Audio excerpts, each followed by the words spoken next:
Good morning, everybody, and I welcome all of you to the second part of this video on MCQs on Unit 3, Sem 3, Monetary Economics, Paper 1. Yesterday, we have covered MCQs on money market, monetary policy, and a few questions on fiscal policy. And today, we will continue with MCQs on fiscal policy. The first question coming up is, fiscal policy aims to adjust government spending and tax policies according to the private sector consumption and investment spending.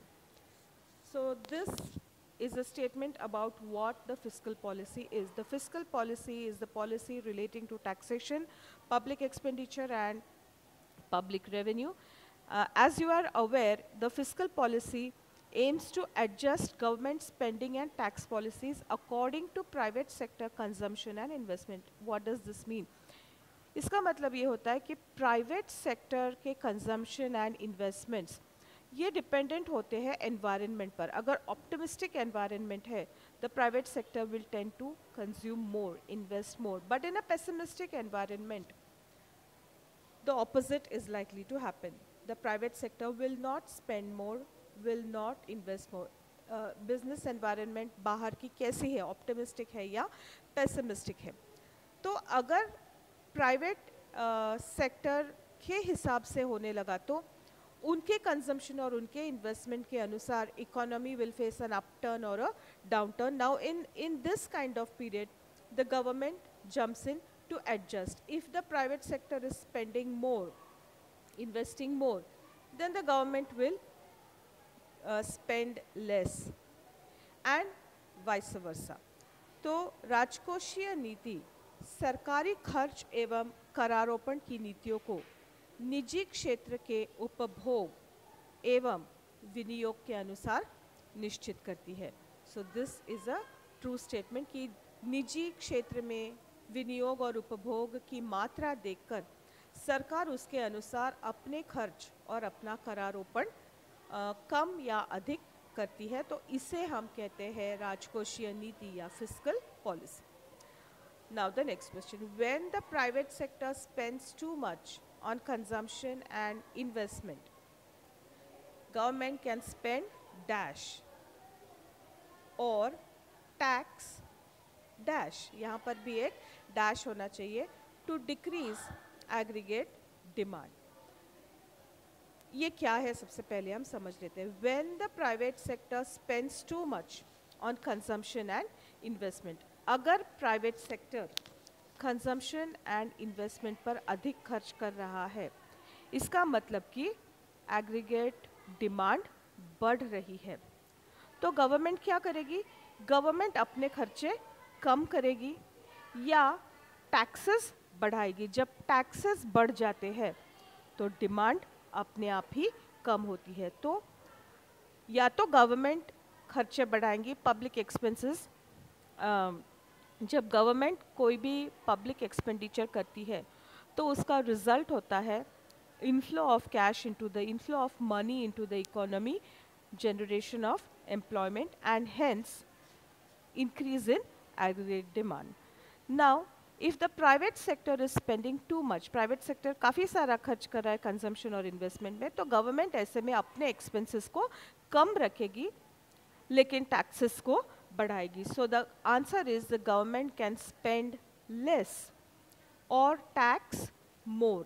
ज़्यादा taxes taxation से expenditure कम होता है और aggregate demand भी कम होती है.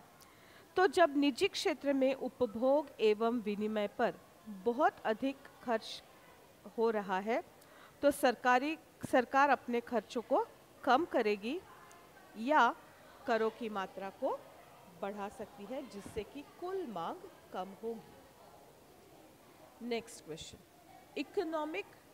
During economic downturn budget is likely to be, the answer is deficit.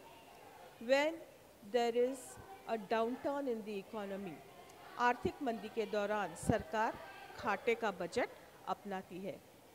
Downturn in the economy, it means the private sector is spending less, there is less of consumption, there is less of investment, and demand is decreasing, employment is decreasing. तो ऐसे में economy को कहीं से एक injection लगना चाहिए, तो ये लगेगा पब्लिक एक्सपेंडिचर के फॉर्म में जो गवर्नमेंट द्वारा किया जाता है. Like I told you, public expenditure ultimately means pumping of money into the economy, and it results into creation of employment, generation of employment. तो जब कोई सरकारी काम निकलता है, जैसे कि रोड बिल्डिंग का काम है, तो सरकार जब इस तरह का काम अंडरटेक करती है तो सरकार कॉन्ट्रैक्टर को पैसे देती है, कॉन्ट्रैक्टर मज़दूरों को देता है, जिनसे वो रॉ मटेरियल खरीदेगा उनको देता है, जिनसे वो मशीनरी खरीद रहा है, जेसीबी खरीद रहा है या उसको उपयोग में ला रहा है, उन लोगों को देगा. अब जब इन लोगों के पास पैसे आएंगे तो वो इंटर्न इनके एक्सपेंसेस बढ़ेंगे, they will spend it and it will result in increase in demand. So this is required when there is an economic downturn. So deficit budget will be adopted when there is an economic downturn. आर्थिक मंदी के दौरान सरकार घाटे का budget अपनाती है. इसके विपरीत when the economy is growing, the budget is likely to be a surplus budget. आर्थिक वृद्धि के समय सरकार आधिक्य का बजट अपनाती है. Now, which of the following are components of fiscal policy? Fiscal policy के अंग कौन से हैं ये दिए हैं. आपके ऑप्शंस है government receipts, government expenditure, public debt, imports and exports. तो आप जानते हैं कि ए, बी और सी तीनों ही फिस्कल पॉलिसी के कॉम्प्लीमेंट्स हैं, सिर्फ इंपोर्ट्स एंड एक्सपोर्ट्स नहीं है. सो government receipts, government expenditure, public debt are all components of fiscal policy. ये क्वेश्चन इस तरह से आ सकता है कि which of the following are components of fiscal policy, फिर ये तीनों चीज़ें, चारों चीज़ें आपको दी होगी और आपके ऑप्शंस आएंगे A, B and D या A, C and D या A, B and C और कोई और कॉम्बिनेशन आ सकता है. So your correct answer will be A, B and C. Imports and exports are not a part of fiscal policy. अब निम्न में से कौन सा राजकोषीय नीति का अंग है? सरकारी आय, सरकारी व्यय, सार्वजनिक ऋण, आयात एवं निर्यात. Next question, taxes are a source of. करारोपण से प्राप्त आय किस तरह की आय है?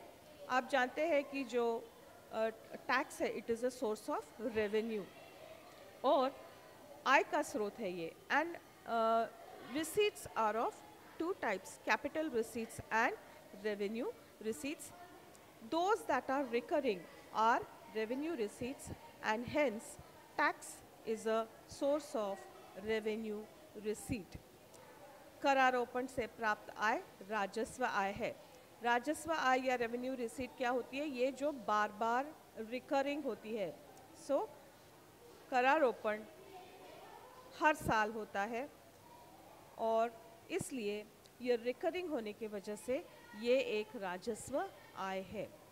Next question, disinvestment is a dash receipt. विनिवेश पूंजीगत आय का एक स्रोत है. तो जैसी रेवेन्यू रिसीट्स है जो रिकरिंगली मिलती रहती है, वैसे कैपिटल रिसीट्स है जो बार बार नहीं मिलती है, एक आधी बार मिलती है. तो इसमें विनिवेश शामिल किया जाता है. Disinvestment is a capital receipt. Next question है, fees, fines and penalties are a source of non tax revenue receipts. The dash has to be filled up with revenue. Fees, fines and penalties ये non-tax receipts के sources है and they are revenue receipts because once again they are recurring in nature. तो fees एवं जुर्माना गैर कर आय है और किस तरह की आय है? ये राजस्व आय है क्योंकि ये बार बार प्राप्त होते हैं. So the fill in the blank should be filled up with the word revenue या राजस्व. फीस एवं जुर्माना गैर कर राजस्व आय के स्रोत है. अब नेक्स्ट क्वेश्चन है डेट ट्रैप के बारे में. तो डेट ट्रैप क्या होता है? जब जिसने लोन लिया, the borrower finds himself in a situation where he has to pay a debt and he doesn't have the resources to pay the debt, he takes a new debt to repay the old debt. Such a situation is called a debt trap. Now let us see what are the options given. The options given are: the borrower is borrowing again to pay the previous debt. This is the correct option. Next option is recurring borrowing.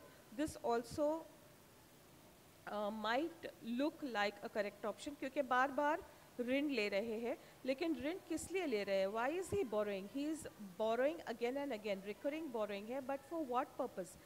When the purpose is to pay the previous debt, then we say it is a debt trap, and therefore B is not the correct option.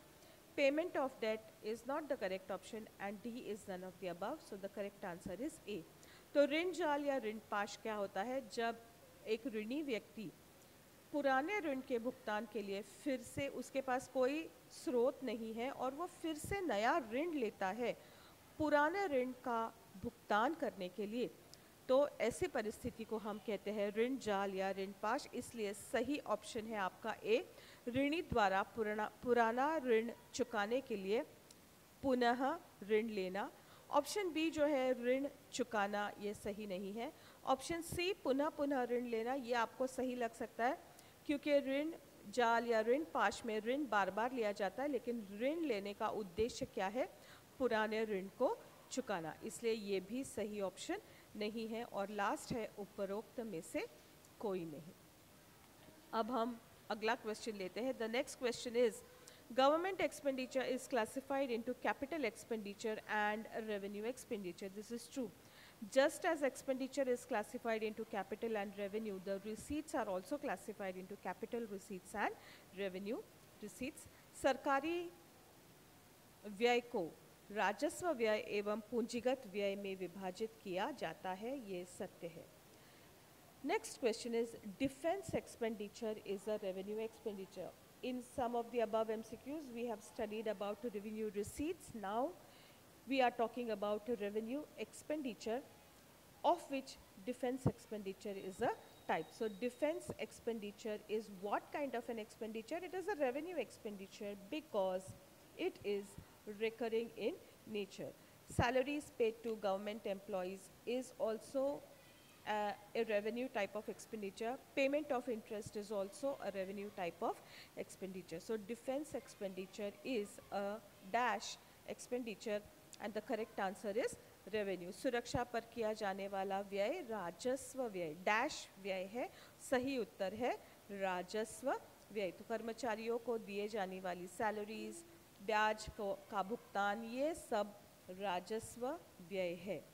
So with this we complete Unit 3 MCQs and hope to see you soon with MCQs on Unit 4. That's all from me for today. Thank you so much.